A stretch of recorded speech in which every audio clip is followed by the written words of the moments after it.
নমস্কার, এডু ট্রেন্ডসে আপনাদের সকলকে স্বাগত। আপনাদের সঙ্গে রয়েছি আমি বৃষ্টি। আজও আমরা শিক্ষা বিষয়ক একটি বিষয় নিয়ে অবভিয়াসলি কথা বলবো, আর সেই বিষয়টি হচ্ছে সাংবাদিকতা। সাংবাদিকতায় কলেজ স্তরের পড়াশোনা এবং কতটা সাংবাদিকতার পড়াশোনা আমাদের জন্য প্র্যাকটিক্যালি এফেক্টিভ সেটা নিয়ে কথা বলবো।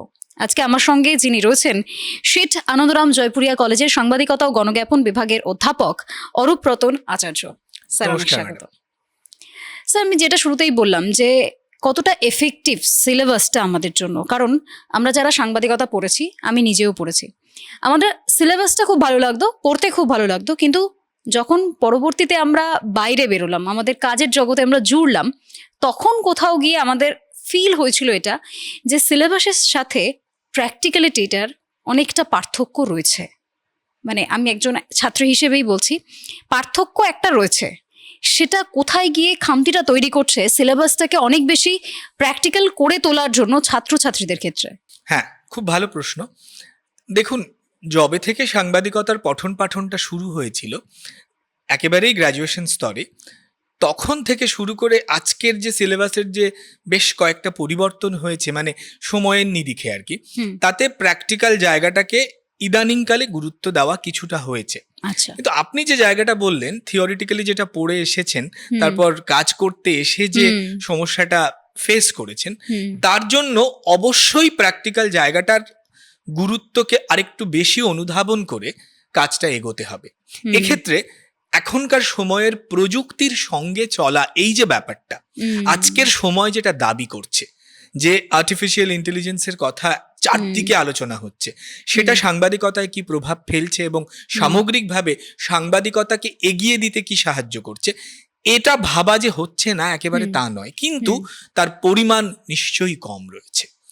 গ্র্যাজুয়েশন স্তরেও সেক্ষেত্রে প্র্যাকটিক্যালের সুযোগ থিওরির থেকে তুলনায় কম আছে। কিন্তু এখানে একটা কথা পাশাপাশি বলতে হবে ম্যাডাম, সেটা হচ্ছে প্রযুক্তি থাকলো, কিন্তু আমি প্রযুক্তির ব্যবহার জানলুম না।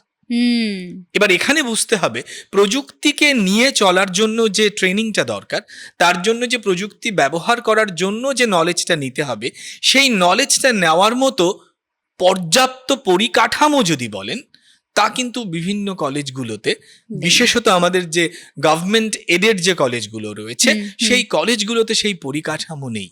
কিছু বেসরকারি বিশ্ববিদ্যালয়ে ম্যাডাম কিছু ক্ষেত্রে আছে। সেক্ষেত্রে আমরা লক্ষ্য করে দেখি পরিকাঠামোগত একটা অভাব কিন্তু এক্ষেত্রে সমস্যা তৈরি করছে। কিন্তু অবশ্যই তাকে ভাবতে হবে সময়ের সঙ্গে চলা যে জিনিসটা, তার মধ্যে দিয়ে থিওরিকে বাদ দিয়ে ম্যাডাম চলা যাবে না। থিওরি জানতে হবে, থিওরি না জানলে এটা কিন্তু এগোনো যাবে। এবার একটা উদাহরণের কথা আমি আপনাকে একটু বলবো।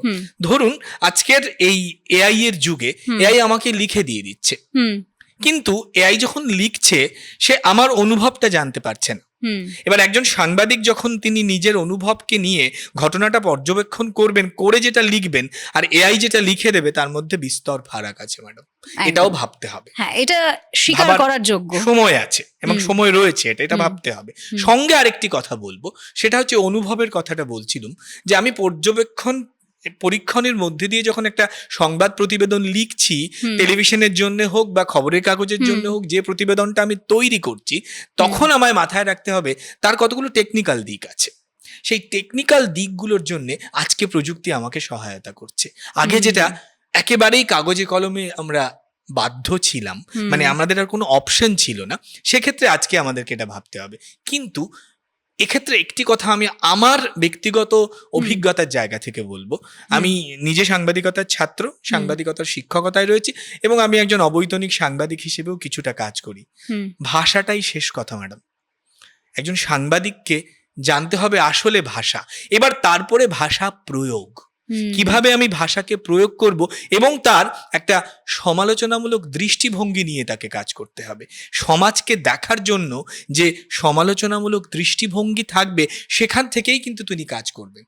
তাকে প্রযুক্তি অনেকটা সহায়তা করবে। সিলেবাসে এই প্রযুক্তি বাড়ানো উচিত। প্রযুক্তিগত যে দিকটি রয়েছে এবং নতুন প্রযুক্তির সঙ্গে সঙ্গতি রেখে যে কাজ করতে হবে ছেলে মেয়েদেরকে, ছাত্রছাত্রীদেরকে এই ট্রেনিংটা দেওয়া উচিত। তাই পরিকাঠামো উন্নয়নটা দরকার বিভিন্ন কলেজগুলোর দিক থেকে একদমই। এই প্রযুক্তি ব্যবহারের জন্য। তার সঙ্গে সিলেবাসে প্রযুক্তির দিকটা এবং এই প্র্যাকটিক্যাল যে কাজটা সেটা জানতে হবে। অনেকেই হয়তো সে গবেষক হতে চায় না, সে হয়তো সাংবাদিক হয়েই কাজ করতে হয়, কিন্তু একদমই। সাংবাদিক হতে গেলেও তাকে সংস্কৃতিবিদ্যা সম্পর্কে ধারণা রাখতে হবে। সেটা না রাখলে শুধু এআই তাকে সেই সাহায্য করতে পারবে না, কখনোই সেটা হয় না। তাই হয় না। সাংবাদিক হয়ে গড়ে উঠতে গেলে ভাষার যেমন প্রয়োজন রয়েছে, তেমনি বিষয়টাকে অনেক বেশি অনুধাবন যেটাকে করতে আমরা হবে। বলি, সেই সমালোচনামূলক অনুধাবন করতে হবে, দৃষ্টিভঙ্গি থেকে। দৃষ্টিভঙ্গি থাকতে হবে। আজকের জন্য আমাদের এই অনুষ্ঠান এই পর্যন্তই। আপনাদের সকলকে অনেক ধন্যবাদ। নমস্কার স্যার। নমস্কার। নমস্কার।